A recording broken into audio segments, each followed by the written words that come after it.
It's one of the most iconic scenes in Batman the Dark Knight, and like no other scene, it shows the personality of the Joker that made him one of the best villains in movie history. Today, we'll look at how this particular scene was created, and while we're at it, we'll also debunk a trivia about this scene that I'll read countless times. First of all, the explosion that is seen in the film is completely real, but the building that explodes is not a hospital at all. It was a Brax candy building in Chicago. I don't know who here knows Brax candy, but it's a funny side fact that a candy brand takes an important part in The Dark Knight. This building was scheduled for demolition anyway, so it was bought by Warner Brothers and used as a gigantic prop. When shooting a movie, there are always scenes that for certain reasons can only be shot once. If a 4-story building is involved that is destroyed in a huge explosion, that is definitely one of those scenes. The pressure on film crew and actors was immense.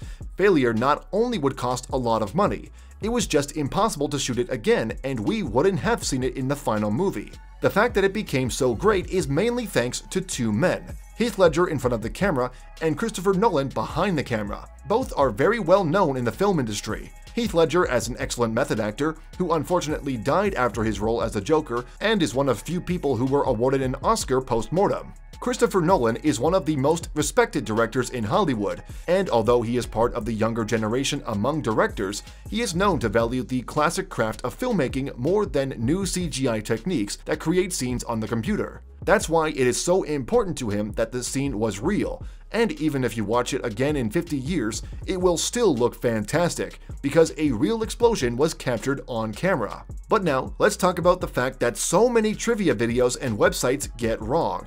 It's about this scene.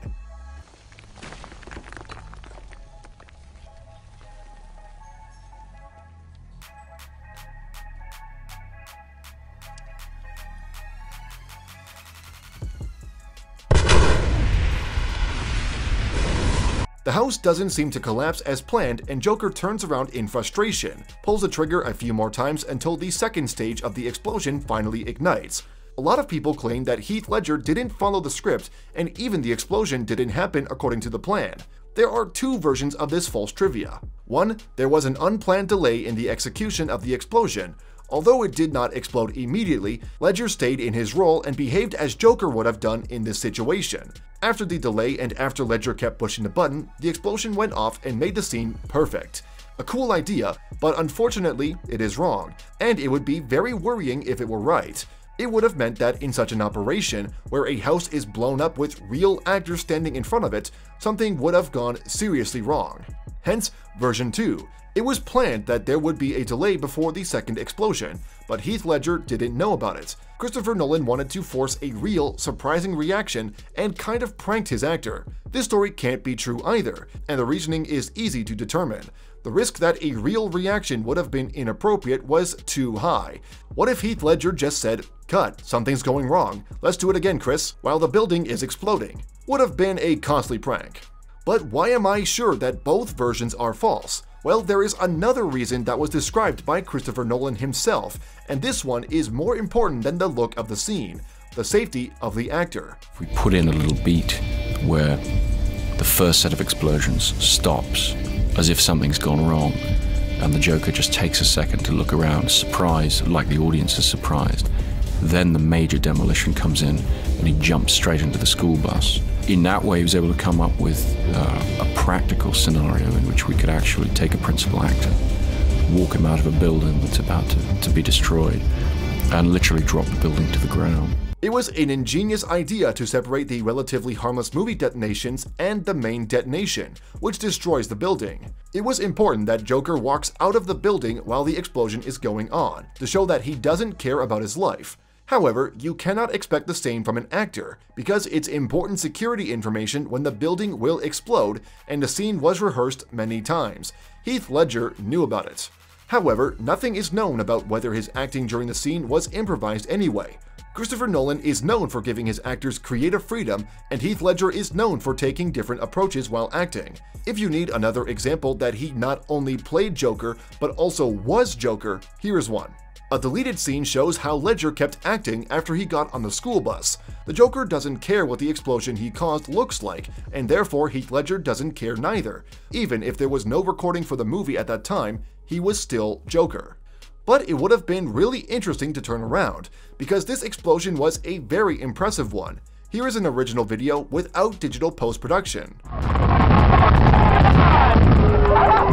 Yeah! Totally worth it! Have you ever watched videos of buildings exploding? If yes, you will know that it never looks like this. It takes months to plan and prepare a precise blast. This involves placing explosive charges in the most strategic places, such as on the pillars and walls. In advance, it can be calculated how the building will collapse after the explosion. This is important to protect people and the surrounding buildings, and usually there is no big fireball. The explosion that is shown in the movie is not supposed to look like a controlled detonation, but like an assassination attempt, where an explosion is powerful enough to destroy the building. But how do you manage to combine safety and the look of an explosion? Quite simply, there were two independent explosions. The actual collapse of the building was planned by engineers. They would have done this anyway even if the building hadn't become part of the film production. The second part of explosions was done by Hollywood special effects people. It shatters windows and creates an enormous fireball, but it would not have caused the building to collapse. Afterwards, some things were added digitally. For example, if you look at the upper windows, you can see that they were added afterwards. Some sources say that the original windows were stolen, but it would have been a security risk anyway to crash windows at that height and throw shards of glass around. This one scene cost millions, and therefore everything was done to make it reasonable.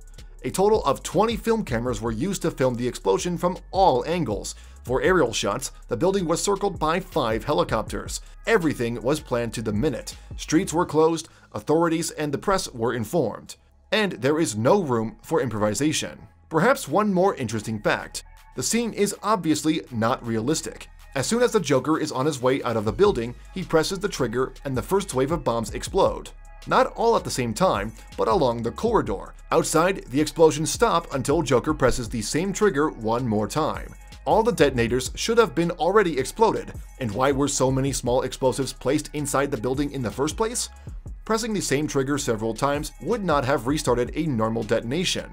But this is not a film mistake or anything like that. It's just an interesting example of how a viewer accepts things even if they are not 100% realistic.